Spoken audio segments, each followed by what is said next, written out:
Hello, friends, and welcome to the Exams Made Simple. We are back again with the Hindu Complete Newspaper Analysis for 6th of February 2024. 6 फरवरी 2024 का the Hindu newspaper analysis देखेंगे।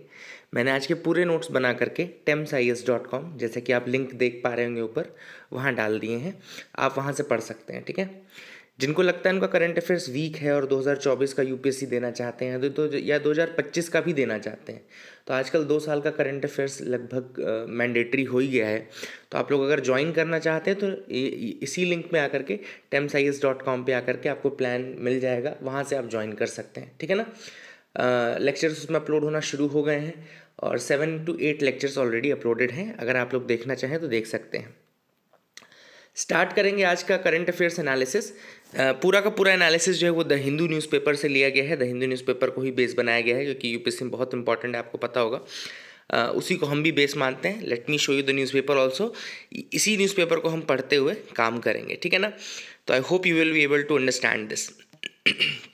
सबसे पहले question देख लेते हैं। Dusted Apollo recently seen in news is.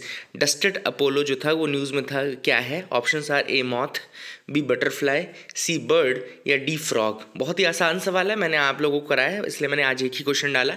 इसका answer है B butterfly. Butterfly is the correct answer, ठीक है ना। आगे मूव करते हैं न्यूज़ एनालिसिस में। जो पहली न्यूज़ है ये मैंने न्यूज़ ऑन AIR यानी कि ऑल इंडिया रेडियो से ली है। कवच सिस्टम इन रेलवेज।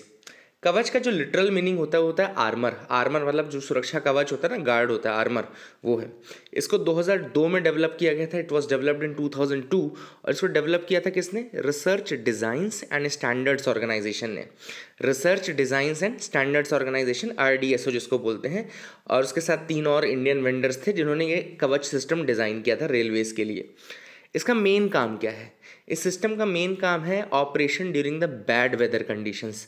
जो बैड वेदर कंडीशंस होते हैं ना, या डेंस फॉग की जो कंडीशन होती है, उस समय ये कवच सिस्टम ऑटोमेटिकली जो है ब्रेक्स को अप्लाई कर देता है जब ज़रूरत पड़ती है तब, ठीक है ना। और ट्रेन रुक जाती है और ये डिटेक्ट कर सकता है किसी दूसरी ट्रेन को जो कि सेम लाइन में है और एक स्पेसिफिक डिस्टेंस में है। तो Kavach system is basically the armour developed by 2002, developed in 2002 by the RDSO यानी research designs and standards organisation. And ये बैड वेदर कंडीशंस में और डेंस फॉग वाली कंडीशंस में काम करता है ऑटोमेटिक ब्रेक्स के लिए। प्लस अगर कोई दूसरी ट्रेन सेम लाइन में है तो उसको डिटेक्ट भी कर सकता है। अब न्यूज़ में क्यों था ये? तो सुप्रीम कोर्ट ने मंडे को कहा था अभी रिसेंटली कि 4 हफ्तों के अंदर आप स्टेटस बताइए कि कवच सिस्टम जो है वो कब तक इम्प्लीमेंट हो पाएगा। और कवच सिस्टम को एक ऑटोमेटिक ट्रेन प्रोटेक्शन सिस्टम कहा गया है। Automatic train protection system. तो I hope you will remember that as well, ठीक है ना। दूसरी जो न्यूज़ है, tackling malnutrition the UP model. अब ये है आज का एडिटोरियल, आप लोगों को मैं दिखा देता हूँ। तो अगर आज आप एडिटोरियल पेज पे आएंगे तो देखो, पहला जो है एडिटोरियल ऑनर्स एंड एक्सेप्शंस, ये एडिटोरियल लिखा गया है कि जो भारत रत्न दिए जा रहे हैं वो गवर्नमेंट की जो पॉलिटिकल आइडियोलॉजी है उसको देखते हुए दिए जा रहे हैं। फॉर एग्जांपल कर्पूरी ठाकुर को अनाउंस किया गया, LK आडवाणी को अनाउंस किया गया। तो ये उनका कहना है कि अभी जो भारत रत्न दिए जा रहे हैं that is not because of the exceptional work which has been done, but that is on the lines of the politics of the present government, ठीक है ना। इसमें 50 टोटल लोगों को तक भारत रत्न दिया गया है। 1954 में पहला भारत रत्न दिया गया था, 3 लोग को दिया गया था तब। और उसमें आपको उनको पता होगा, डॉक्टर सर्वपल्ली राधाकृष्णन को भी दिया गया था ना उसी समय। तो I hope you will remember all these things as well. दूसरा जो हम एडिटोरियल डिस्कस कर रहे हैं, देखो लिखा है Uttar Pradesh model to tackle malnutrition, दिख रहा है। तो मैंने बताया ना आपको कि पूरा का पूरा जो नोट्स है ना वो हिंदू का ही नोट्स है, एडिटोरियल भी आपको मिल जाएगा। तो यहाँ पे जो उत्तर प्रदेश का एग्जाम्पल लिया गया है वहाँ पे ये बताया गया कि किस तरीके से विमेन एम्पावरमेंट के साथ साथ मेल न्यूट्रिशन को टैकल किया जा रहा है। अब ये कैसे टैकल किया जा रहा है? तो वहाँ पे विमेन के जो कम्युनिटी बेस्ड माइक्रो इंटरप्राइजेज हैं, जिनको सेल्फ हेल्प ग्रुप्स, जो कि विमेन चला रही हैं सेल्फ हेल्प ग्रुप्स, उनको किस तरीके से मदद की जा रही है, ठीक है ना। अब ये जो इंटरप्राइजेज हैं यानी कि जो माइक्रो इंटरप्राइजेज हैं जिनको विमेन सेल्फ हेल्प ग्रुप्स चला रहे हैं, ये क्या करते हैं? ये न्यूट्रिशियस फूड्स बनाते हैं, बेसिकली फोर्टिफाइड और न्यूट्रिशियस फूड। तो फोर्टिफाइड का मतलब क्या है कि मान लो कोई फूड आइटम में विटामिन ए की कमी है, तो वो क्या करते हैं कि विटामिन ए अलग से उसमें इंजेक्ट कर देते हैं, तो ये फोर्टिफाइड फूड्स होता है, ठीक है ना। उसमें मतलब अलग से आप अगर उसको न्यूट्रिशन प्रोवाइड कर रहे हो तो फोर्टिफाइड और न्यूट्रिशनल फूड जो है वो प्रेग्नेंट वुमेन के लिए, ब्रेस्ट फीडिंग मदर्स के लिए, चिल्ड्रंस के लिए, है ना। And that is provided as home take ration, और होम टेक राशन के रूप में उनको दिया जाता है। एंड ये किस प्रोग्राम के अंदर है, तो ICDS प्रोग्राम पता होगा आपको, इंटीग्रेटेड चाइल्ड डेवलपमेंट सर्विसेज जिसको बोलते हैं, तो उसकी मदद से किया जा रहा है। तो आप कुल मिलाकर के समझना मॉडल क्या है। मॉडल है विमेन SHGs हैं, यानी कि विमेन सेल्फ हेल्प ग्रुप्स हैं, वो माइक्रो एंटरप्राइज रन कर रही हैं, और उस माइक्रो एंटरप्राइज में क्या हो रहा है, फोर्टिफाइड और न्यूट्रिशियस फूड बन रहा है। और वो फोर्टिफाइड न्यूट्रिशियस फूड किसको दिया जा रहा है, प्रेग्नेंट और ब्रेस्ट फीडिंग मदर्स को। किसके अंतर्गत ICDS के अंतर्गत, है ना। अब इस मॉडल में वही है कि जो अलग अलग प्रोडक्शन है वो अलग अलग बेनिफिशियरीज को दिए जाते हैं, जैसे कि विमेन, प्रेग्नेंट वुमेन हो गई, ब्रेस्ट फीडिंग मदर्स हो गई, ठीक है। और ये विमेन जो है प्रोड्यूस भी कर रही हैं, ऑब्वियसली बात है, ये जो ग्रुप्स हैं सेल्फ हेल्प ग्रुप्स, ये प्रोडक्शन भी कर रहे हैं, तो मतलब इनका इकोनॉमिक डेवलपमेंट भी हो रहा है, विमेन एम्पावरमेंट भी हो रहा है, और साथ ही साथ आपका जो टैकलिंग है मैल न्यूट्रिशन का टैकलिंग वो भी हो रहा है, ठीक है ना। तो that is the thing which is important. यहाँ पे प्रोडक्ट्स लिखे देखो कौन कौन से हैं, वो मैंने उसमें नोट्स में नहीं ऐड किए थे, तो ये लिखो, देखो इसमें आटा बेसन हलवा, आटा बेसन बर्फी, दलिया, मूंग दाल हो गया, एनर्जी डेंस हलवा हो गया, रेडी टू ईट मील्स हो गए, ये सब एप्रोप्रिएट कलर कोडेड पैकेजिंग के थ्रू इन्फॉर्मेशन जो है वो प्रोवाइड की जाती है, ताकि जो विमेन है उनको सब पता रहे। प्लस वो अगर वो फीड करना चाहते हैं अपने इन्फेंट्स को फीड करना, जैसे 6 महीने के बाद बच्चे को भी सॉलिड फूड दिया जाना शुरू कर दिया जाता है ना, आपको पता होगा ये सारी चीज़ें। ये 6 महीने तक तो एक्सक्लूसिव ब्रेस्ट फीडिंग होती है, लेकिन 6 मंथ के बाद आप बच्चे को सॉलिड फूड स्टार्ट कर देते हो, तो वो सारी चीज़ें यहाँ पे प्रोवाइड की जाती है। तो I hope you got clarity regarding this model of Uttar Pradesh which is tackling both the malnutrition and women empowerment problem also, ठीक है ना। तो ये बहुत इंपॉर्टेंट आर्टिकल था, I hope you got clarity regarding that. अब आते हैं फ्रंट पेज की पहली न्यूज़ जो आज की थी, सबसे इंपॉर्टेंट न्यूज़ है ना, that is the Jharkhand government. Jharkhand में आपको पता है कल फ्लोर टेस्ट हुआ था, एंड वहाँ पे चंपाई सोरेन जो है he has won this floor test, है ना, एज द न्यू CM। तो फ्लोर टेस्ट के बारे में अपन ऑब्वियस सी बात है पढ़ेंगे। तो Jharkhand has got the new Champai Soren government, है ना। और थोड़ा सा फ्लोर टेस्ट का बेसिक देख लेते हैं। तो कॉन्स्टिट्यूशनल प्रोविजन अगर देखें तो आर्टिकल 175 का सबसेक्शन 2 जो है, आर्टिकल 175 सबसेक्शन 2 जो है वो कहता है, it gives the power to the governor to summon the members of the house and call for a floor test to prove whether the incumbent government has the majority in the state legislative assembly or not, ठीक है ना। तो अगर governor को लगता है कि proof करवाना है मेजॉरिटी को, तो 175 सबसेक्शन 2 के अंतर्गत गवर्नर के पास पावर है कि वो सम्मन कर सकता है फॉर द फ्लोर टेस्ट, ठीक है ना। नेशनल लेवल पे यही पावर किसके पास है, प्रेसिडेंट के पास है। फिर आर्टिकल 164 अगर आप कॉन्स्टिट्यूशन को पढ़े तो कहता है, the council of ministers shall be collectively responsible to the legislative assembly of the state. मतलब जो काउंसिल ऑफ मिनिस्टर्स हैं वो रिस्पॉन्सिबल रहेंगे collectively to the legislative assembly of the state. इसीलिए अगर उनको लेजिस्लेशन का सपोर्ट मिलता है, मतलब कि अगर उनको विधानसभा में सपोर्ट मिलता है, मतलब मेजोरिटी मिलती है, तभी तक वो रहेंगे, अदरवाइज उनको स्टेप डाउन करना पड़ेगा, CM को रिजाइन करना पड़ेगा अगर उनको कॉन्फिडेंस नहीं मिलता है। तो SR बोम्मई केस में उन्होंने ये कहा था कि अगर CM रिफ्यूज़ कर रहा है, यानी कि if the CM is refusing for the floor test, इसका मतलब है कि गवर्नमेंट फेथ लूज़ कर रही है अपने ही लेजिस्लेचर पे, ठीक है ना।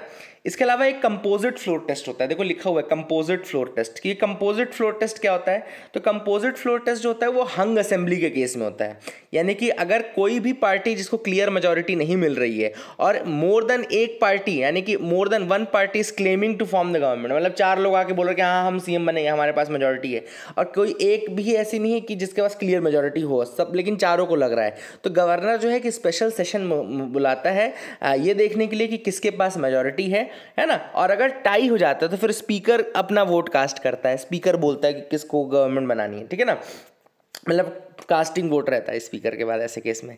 और सेक्शन आर्टिकल 174 के अंदर गवर्नर के पास पावर है to prorogue someone and dissolve the legislature of the state, मतलब अगर फ्लोर टेस्ट में अपनी वो मेजॉरिटी नहीं प्रूव कर पाते तो 174 के अंतर्गत गवर्नर जो है वो डिसॉल्व भी कर सकता है लेजिस्लेचर को, ठीक है। तो I hope you got clarity regarding all these facts about the floor test. तो ये फ्रंट पेज की जो बड़ी खबर थी वो हमने यहाँ पे कवर कर ली, ठीक है। अभी हम हिंदू में ही आगे बढ़ रहे हैं, इसीलिए मैं आपको दोनों चीज़ें दिखा रहा हूँ ताकि आपका कॉन्फिडेंस रहे। Lord Ram's teaching of justice gave solace to labourers in Fiji. अब यहाँ पे फिजी के ये डेप्यूटी प्राइम मिनिस्टर हैं जिन्होंने एक बहुत इंपॉर्टेंट बात बोली कि लॉर्ड राम से किस तरीके से लेबरर्स को भी कुछ सीखने को मिला और उनको एक तरीके से होप मिली, सहारा मिला। लेकिन इसमें सबसे इंपॉर्टेंट टर्म ये नहीं था, इसमें टर्म सबसे इंपॉर्टेंट था गिरमितियाज। एक टर्म यूज़ किया गया था इस आर्टिकल में, देखो मैं दिखा देता हूँ कहाँ पे, देखो यहाँ पे दिख रहा होगा गिरमितिया, है ना। तो यही अपने को यूपीएससी पॉइंट ऑफ व्यू से पढ़ना है। देखो मैं आपको यही बोलता हूँ कि मुझे पता है एग्जैक्टली कि यूपीएससी कहाँ पढ़ेगा, क्योंकि मैं उस प्रोसेस में रहा हूँ, उस प्रोसेस को क्लियर किया है मैंने, है ना। तो आई नो वेरी वेल कि कहाँ पे क्या पूछा जा सकता है। तो यहाँ पे जो क्वेश्चन आएगा वो गिरमितियाज या इंडियन इंडेंचर्ड लेबरर्स के सिस्टम के थ्रू आएगा क्वेश्चन। ये क्या सिस्टम है, ऐसे क्या होता है।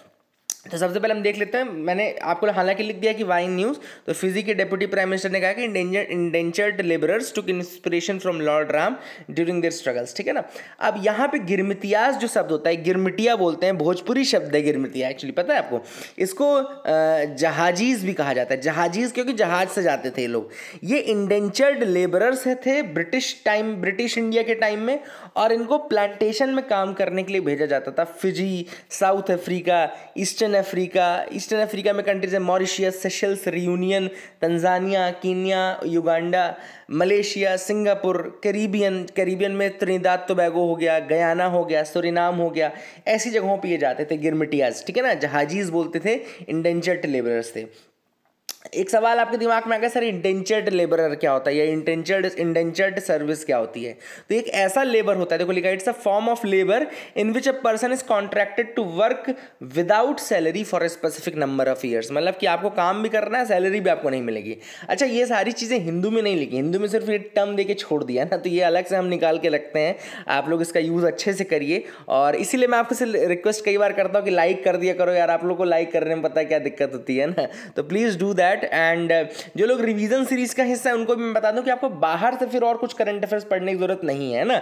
आपका करंट अफेयर्स उसी रिवीजन सीरीज में कवर हो जाएगा, ये मेरी पर्सनल गारंटी है। अगर वहां से नहीं होगा तो फिर किसी का कहीं से नहीं होगा, ठीक है ना। तो ये मेरी पर्सनल गारंटी है ना। चूंकि मैं इस प्रोसेस में रहा हूं, मुझे पता है वेरी वेल कि किस तरीके से करना है, तो आप कर सकते हैं, ठीक है ना।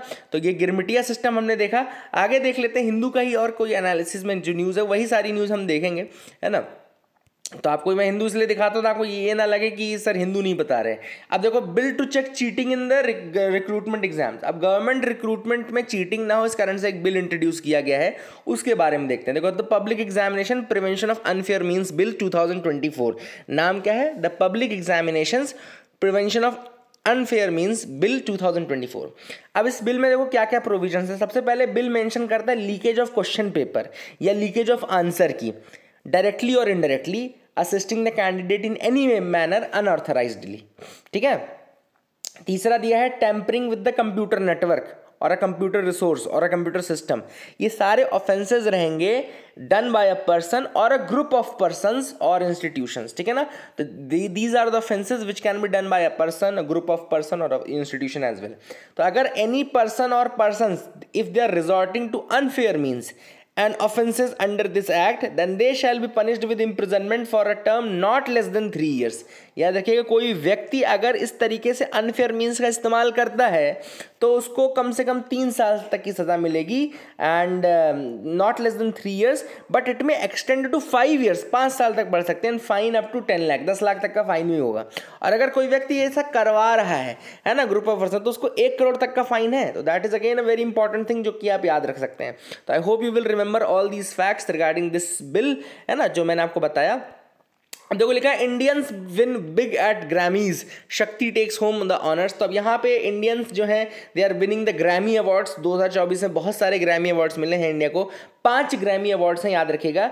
5 म्यूजिशियंस फ्रॉम इंडिया, जिसमें तबला उस्ताद जाकिर हुसैन हैं, जो फ्लूट आर्टिस्ट हैं, फ्लॉटिस्ट हैं राकेश चौरसिया, ये पंडित हरिप्रसाद चौरसिया जी के बेटे आई थिंक, है ना। इनको अवार्ड दिया गया है। 2 तो ये हो गए, जाकिर हुसैन और राकेश चौरसिया जी जो बांसुरी वादक हैं। देन सिंगर है शंकर महादेवन, उनको मिला है। वायलिन पे हैं गणेश राजागोपालन, उनको दिया गया है। एंड परक्यूशन इंस्ट्रूमेंट में सेल्वा गणेश विनायकरम, है ना, याद रखिएगा। तो ये 5 लोग हैं, जाकिर हुसैन, राकेश चौरसिया जी, शंकर महादेवन जी, गणेश राजगोपालन जी एंड सेल्वा गणेश विनायकरम, ठीक है। इन 5 लोगों को दिया गया है। एंड ये जो 5 लोग हैं, ये फ्यूजन ग्रुप इन्होंने बनाया था, इसका नाम है शक्ति, है ना, शक्ति नाम का फ्यूजन ग्रुप बनाया था। शक्ति को 2024 का Grammy award for best global music album दिया गया है, ठीक है ना। बेस्ट ग्लोबल म्यूजिक एल्बम शक्ति को दिया गया है 2024 का। तो I hope you will remember that also. I hope आपको समझ में आ गया होगा, ठीक है। आगे मूव करते हैं, आप लोग मेरे साथ बढ़ते रहिए, देखते हैं और क्या इंपॉर्टेंट है। देखो लिखा है CBSE urges schools to prepare for national credit framework roll out, ठीक है ना। तो सीबीएसई ने कहा है कि भैया national credit framework roll out होने वाला है, तो आप लोग थोड़ा अपने आप को तैयार कर लीजिए। तो ये नेशनल क्रेडिट फ्रेमवर्क कहाँ से आया था? तो ये NEP 2020 के अंतर्गत ही प्रपोज किया गया था। न्यू एजुकेशन पॉलिसी जो है उसके अंतर्गत ही नेशनल क्रेडिट फ्रेमवर्क भी आया था, ठीक है ना। अब ये क्रेडिट फ्रेमवर्क जो रहेगा क्लास 9 से क्लास 12 तक के लिए रहेगा, नया नोटिफाई करेगा सीबीएसई के द्वारा किया जाएगा, ठीक है ना। CBSE will notify it class 9 से क्लास 12 के लिए किया जाएगा, ठीक है ना। तो अब देखो सबसे पहले प्रेजेंट सिस्टम क्या है, what is the present system. तो as per the existing regulations, जो स्टूडेंट है he has to pass with 5 subjects. 9 to 12 में ये होता है ना, 5 सब्जेक्ट्स में पास करना है, जिसमें 2 तो लैंग्वेजेस रहती हैं, हिंदी इंग्लिश रहता है जैसे, और 3 मेन सब्जेक्ट्स रहते हैं, math science and social science, ठीक है ना। Math science and social science 3 subject रहते हैं और 2 लैंग्वेजेस रहती है। This is the present system. नए फ्रेमवर्क में जो रहेगा क्लास 9th और 10th के जो स्टूडेंट रहेंगे उनको 10 सब्जेक्ट्स में कंपलसरीली पास करना है, 10 सब्जेक्ट्स पढ़ने पड़ेंगे कंपलसरीली, ठीक है ना। अब 10 सब्जेक्ट में एडिशनल सब्जेक्ट कौन से? तो 5 तो आपको पता चल गया कि 2 लैंग्वेज हो गए और 3 ये हो गए। एक होता है, एक बढ़ेगा third language, there will be a third language now introduced, और कंपलसरी थर्ड लैंग्वेज रहेगी एक। दूसरा बढ़ेगा इंटरडिसिप्लिनरी एरिया का एक सब्जेक्ट बढ़ेगा, इंटरडिसिप्लिनरी एरिया का एक सब्जेक्ट बढ़ेगा। तीसरा रहेगा फिजिकल एजुकेशन एंड हेल्थ। चौथा बढ़ेगा आर्ट एजुकेशन एंड 5वां बढ़ेगा स्किल रिलेटेड सब्जेक्ट। तो अब आप देख सकते हैं ये 5 चीज़ें बढ़ जाएगी, एक तो लैंग्वेज थर्ड लैंग्वेज आ जाएगी, और एक इंटरडिसिप्लिनरी एरिया आ जाएगा, एक फिजिकल हेल्थ एंड एजुकेशन आ जाएगा, फिजिकल एजुकेशन एंड हेल्थ आ जाएगा, देन आर्ट एजुकेशन एक सब्जेक्ट आ जाएगा एंड स्किल रिलेटेड एक सब्जेक्ट आ जाएगा। तो अब आप देख सकते हैं कुल मिलाकर 3 लैंग्वेजेस हो गई। अब एक और ये चीज़ कहा गया कि 3 लैंग्वेजेस में जो 2 रहेंगी they will be native to India, जैसे हिंदी हो गया और एक मुझे लगता है लोकल मदर टंग होगी, है ना। तो 2 languages will be the native, एक इंग्लिश बाहर की, इंग्लिश इंडिया की नेटिव नहीं है। तो नया जो NCF है, the thrust is on the physical education, art education and skill development, है ना। तो फिजिकल एजुकेशन, आर्ट एजुकेशन और स्किल डेवलपमेंट पे काफ़ी थ्रस्ट है। And every child will learn 3 languages, 3 languages पढ़ेंगे। अच्छा, अगला है क्या उनको क्रेडिट मिलेगा अगर वो फेल हो गए? तो सीबीएसई ने कहा है credit can only B earned in full और निल। क्रेडिट जो रहेगा वो या तो फुल मिलेगा या नील मिलेगा। अगर स्टूडेंट पास करता है तो फुल क्रेडिट मिलेगा, और अगर फेल करता है तो नील क्रेडिट मिलेगा, उसका क्रेडिट नहीं मिलेगा ना। ऐसा नहीं कि उसको स्कूल में रोका जाएगा, क्लास में रोका जाएगा, बट क्रेडिट उसका नहीं मिलेगा। और अगर आपको क्रेडिट मिलता है तो ये जाएगा कहाँ? ये क्रेडिट पूरा कलेक्ट हो जाएगा उनके एकेडमिक बैंक ऑफ क्रेडिट में। स्टूडेंट का जो डिजी लॉकर रहेगा एकेडमिक बैंक ऑफ क्रेडिट, उसमें पूरा स्टोर हो जाएगा। तो कोई भी आगे आके देख सकता है कि आपने किस में कैसा परफॉर्म किया, ठीक है ना। I hope you got clarity regarding that as well, ये भी आपको समझ में आ गया होगा। आगे मूव करते हैं, देखते हैं और क्या इंपॉर्टेंट न्यूज़ आर्टिकल है जिनके बारे में को डिस्कस करना है। तो एडिटोरियल में तो हमने ये देख ही लिया था कि उत्तर प्रदेश मॉडल क्या है to tackle the malnutrition, ये हमने देख लिया था। अब एक बहुत इंपॉर्टेंट टॉपिक है म्यांमार का सिविल वॉर एंड इंडिया का इंटरेस्ट क्या है उसमें।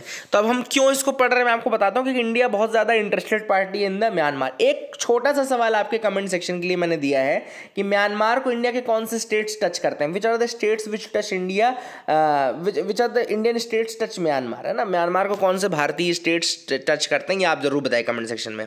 तो म्यांमार का सिविल वॉर अगर हम बात करें तो थोड़ा सा म्यांमार की बात कर लेते हैं। 2021 में फरवरी में क्या किया था म्यांमार के मिलिट्री लीडर्स ने, उन्होंने उस समय की जो इलेक्टेड गवर्नमेंट थी ऑंग सैन सू की उसको हटा दिया था, ठीक है ना। एंड उस समय उनको लगा था कि भाई ठीक है थोड़ा बहुत सिविल अनरेस्ट होगा लेकिन वो खत्म हो जाएगा धीरे धीरे, लेकिन वो खत्म होने का नाम नहीं ले रहा। और 3 साल के बाद अब जो ऑपोजिशन मिलिट्री है, मतलब ऑपोजिशन मिलिशिया है, वो और स्ट्रेंथ गेन कर रहा है। तो वहाँ के मिलिट्री के अगेंस्ट जो ऑपोजिशन की मिलिशिया है वो भी कंट्रोल गेन कर रही है। ठीक है ना। अभी रिसेंटली एक जगह है वहाँ पे पलेटवा, ये देखो लिखा हुआ है पलेटवा नाम की जगह। देखो मैं ये लोकेशंस भी क्यों इंपॉर्टेंट हैं, ये लोकेशंस इसलिए इंपॉर्टेंट है क्योंकि इन पे क्वेश्चन पूछा जाता है। कई बार यूपीएससी आपको लोकेशंस मैच करने के लिए क्वेश्चन देता है, ठीक है ना। तो वहाँ पे अराकन आर्मी ने अभी रिसेंटली पलेटवा को कैप्चर कर लिया है। किसको? अराकन आर्मी ने कैप्चर किया है पलेटवा को। और पलेटवा कहाँ पर है? चीन स्टेट में है। चीन स्टेट कहाँ पे है? म्यांमार के वेस्टर्न साइड पे, और इंडिया बांग्लादेश के साथ बॉर्डर लाई करता है इसका, ठीक है ना। तो चीन स्टेट में है, याद रखिएगा, म्यांमार के वेस्टर्न साइड में है, और अराकन आर्मी ने कैप्चर किया है पलेटवा को। अब देखो ये इसको ऑथर ने conflict with in a conflict कहा है। Conflict with in a conflict कहने का क्या रीजन है? Conflict with in a conflict कहने का रीजन ये है कि एक कॉन्फ्लिक्ट तो मिलिट्री का हो गया अपोजिशन के साथ, सिविल पब्लिक के साथ। दूसरा पब्लिक में ही अब कॉन्फ्लिक्ट हो जाएगा। क्यों? क्योंकि जो टाउन ऑफ पलेटवा है वहाँ पे दो एथनिक ग्रुप्स हैं, एक तो चिन एथनिक ग्रुप और दूसरा अराकन एथनिक ग्रुप, ठीक है ना। चिन एथनिक ग्रुप और अराकन एथनिक ग्रुप। पलेटवा के जो मैक्सिमम लोग रहते हैं वो हैं आपके चिन एथनिक ग्रुप के, लेकिन उनको कैप्चर किसने किया? अराकन आर्मी ने कैप्चर किया है। अराकन को अभी जो प्रेजेंटली रखाइन स्टेट है ना, इसको पहले अराकन बोलते थे, रखाइन स्टेट को ही पहले अराकन बोलते थे, ठीक है ना। तो वो उनका ये मानना है कि जो ये पार्ट है चिन स्टेट, ये अराकन हिल ट्रैक्ट का पार्ट है कॉलोनियल रूल से, ठीक है ना। तो they consider this part as the part of Arakan hill tract, ठीक है। तो ये भी इंपॉर्टेंट चीज आपको पता होनी चाहिए। I hope you got clarity regarding that as well. अब आगे इसमें आता है कि ये इंडिया को कैसे इम्पैक्ट करेगा, how it will impact India. तो जो डेवलपमेंट है पलेटवा में, it will impact the Indian government. Indian government को कैसे? क्योंकि Kaladan multi modal transit transport project है हमारा म्यांमार के साथ। Kaladan multi modal transit transport project है म्यांमार के साथ, और ये ऑलरेडी बहुत डिले हो चुका है। और ये जो कलादान प्रोजेक्ट है, इसका एम क्या था? एम था addressing the Jio economic and geo political challenges of the north east India. North east के जो हमारे जियो इकोनॉमिक और जियो पॉलिटिकल चैलेंजेस थे उनको ओवरकम करना। यहाँ पे आपको Kaladan multi modal transit project का एक लोकेशन वो पूरा दिख रहा होगा। तो जैसा आप देख सकते हैं, इंडिया है, बांग्लादेश है और इधर साइड म्यांमार है। तीन कंट्री आपको लाइन में दिख रही हैं, इंडिया, बांग्लादेश और म्यांमार। अब यहाँ पे देखो लोकेशंस कैसे कनेक्टेड हैं। तो आपको एक तो वहाँ पे सी रूट दिख रहा होगा बीच में, 539 किलोमीटर का सी रूट जो कोलकाता के पोर्ट से चलेगा, हुगली रिवर पे जो है कोलकाता पोर्ट से, वहाँ से आपको सितवे पोर्ट तक दिख रहा है। सितवे दिख रहा है, सितवे इज इन म्यांमार, है ना, दिख रहा है सितवे। और सितवे से आप ऊपर आएंगे अगर यहाँ पे, तो आपको दिख रहा होगा पलेटवा दिख रहा होगा, देन कलेटवा दिख रहा होगा, देन जोरिनपुई दिख रहा होगा, देन लवंगटलाई दिख रहा होगा। देन इंडिया का फिर यहाँ पे आपका पार्ट आइजॉल आ जाता है। तो ये आपका लॉन्गटलाई ये इंडिया का पार्ट है, जोरिंगपुई ये इंडिया म्यांमार बॉर्डर का पार्ट है, और तीसरा आइजॉल तो अपना इंडिया का ही पार्ट है। पर यहाँ पे दो पार्ट आपको म्यांमार के दिख रहे हैं, पलेटवा और कलेटवा, ठीक है। तो यहाँ पे तीनों रूट थी। मल्टी मॉडल क्यों बोला जाता है इसको? कलादान मल्टी मॉडल क्यों बोला जाता है? मल्टी मॉडल बोलने का रीजन ये है कि इसमें अलग अलग मोड ऑफ ट्रांसपोर्टेशन है। जैसे कि एक इसमें शिप का रूट भी है, इसमें रोड का रूट भी है ना, रोड रूट भी है, शिप रूट भी है। तो अलग अलग दो अलग अलग मोड ऑफ ट्रांसपोर्टेशन हो गए ना। तो that is the thing which is important. है यही एक रीजन है कि अगर पलेटवा और ऐसी जगहों पे सिविल अनरेस्ट रहेगा तो that will not be good for the Indian projects, है ना। तो I hope you got clarity regarding this as well. आपको समझ में आ गया होगा, और बहुत ही आराम से आप करंट अफेयर्स का रिवीजन सीरीज यूज कर सकते हैं। देखो इस तरह पेड कोर्सेज में आपको करंट अफेयर्स रिवीजन सीरीज मिल जाएगी। अगर आप लॉगिन मेंबर हैं तो आप लॉगिन कर सकते हैं, अगर नहीं है तो साइन अप कर लीजिएगा और ज्वाइन कर सकते हैं आप प्रोजेक्ट को पूरा, ठीक है। तो I hope you got clarity regarding this. आपको समझ में आ गया होगा। नोट्स का यूज करिए, लाइक करिए, शेयर किए। Thank you and have a nice day.